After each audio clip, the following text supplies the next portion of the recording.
Hi there guys, back on the bench. It's pretty late, it's like almost 3 a.m. Just want to show you guys something very quick. I'll be talking about a bit of the mediator. This is what's making all that noise. This is the first output where we connect for the first effect for catcher, but what I recently shown also in the video, recently I connected it to the yoke side. This goes to the yoke, but it's also connected to mediator. But when I connect catcher there's a greater effect on the bulb. The caps, testing them in different ways right now. This is best for the resonance that I have for now.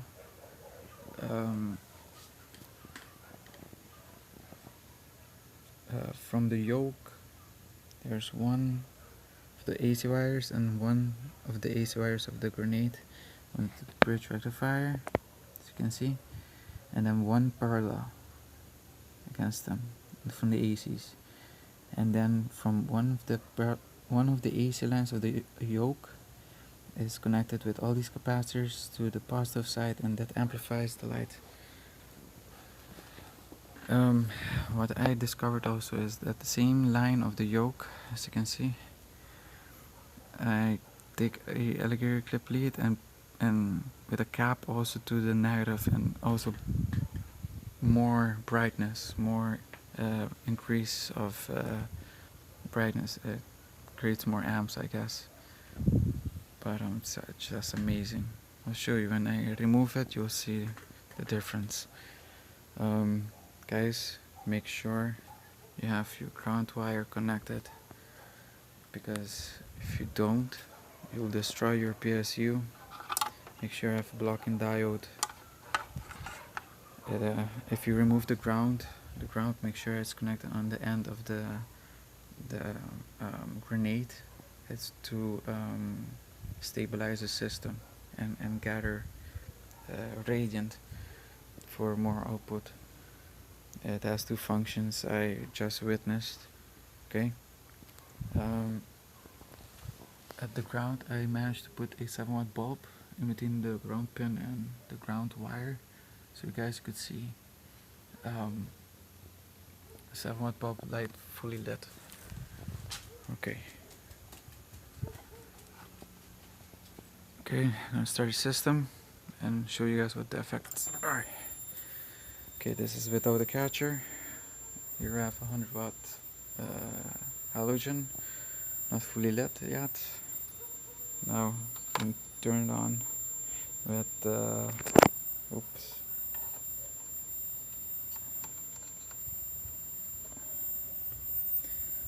first effect, the first wire. See, there we have the effect, and now we have the effect of the where the yoke is connected. Look. Oh yeah, that is fully lit. See, it's all connected. The positive to the positive of the catcher connected to the positive of the yoke. There we have it, fully lit. Crazy.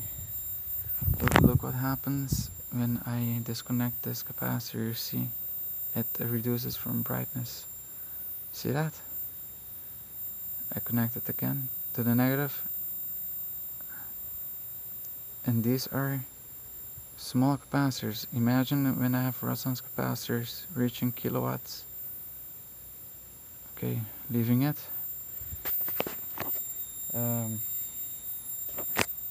When I place this inside, it burns it. It makes it very hot.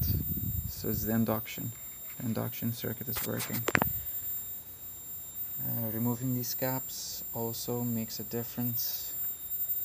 And look what happens at the ground. The 7-watt bulb is on.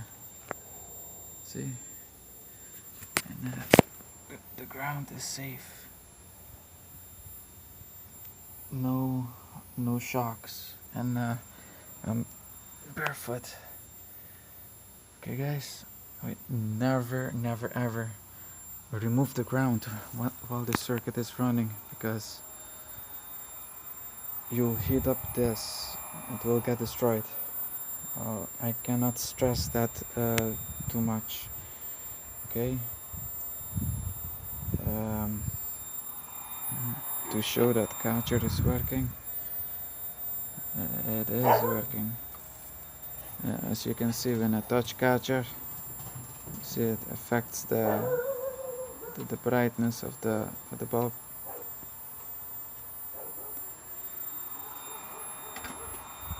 But in perfect resonance, guys. Hope you guys enjoyed. It's very bright.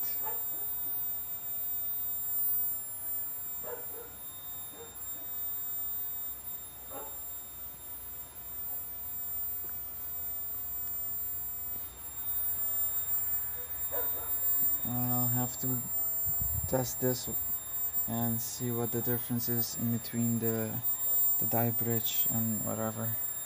Okay, disconnecting the effect line and see the difference. See, I managed to place a lot of bulbs. Series managed to be having them bright up to 350 watts. That's good, but I think it's because of this 450 volt capacitor that has to be changed to that 2000 volt capacitor. So there we have it. In order for us to loop the system, we need to make the line filter 2 coils on a yoke or on a toroid, taking the 2 DC lines and then go straight into the line and the neutral, and it should self-feed, but leave the ground connected to the system. Okay, so this is an odd setup which I just discovered. Here I think I could place more caps, so for more output maybe I could reach 500 watts. Maybe then I'll try looping the system. Okay, I don't know what I'm about to witness, but let's see. Oh yeah, when it's running you could also touch this end. It's safe, but it's not safe on the other sides, so the other AC line of the yoke.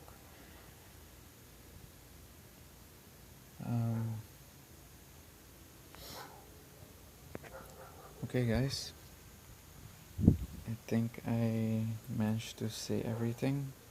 Oh yeah, when the mediator makes a lot of noise, all that distortion, the yoke also makes the same, and a bit of noise comes also from the PSU. Just a bit of the frequency. Remember guys, when positive comes to the mediator, one side of the mediator is connected and this is also connected from the mediator. See, then you have 2 outputs, one here and one here. This wire is connected to the circuit because it needs the 24 volt, and the negative wires, one for push pull and one for the catcher. And catcher, oh yeah, that's what I want to show you guys before I end this. To show you when connecting it straight to the 12 volt power supply, because you know catcher is also connected to the negative rail of the power supply. If I connect it to the normal, the normal 12 volt, 24 volt rail, sorry, it won't give the effect. Look, it will in fact reduce the effect. It will reduce the brightness. Weird, right?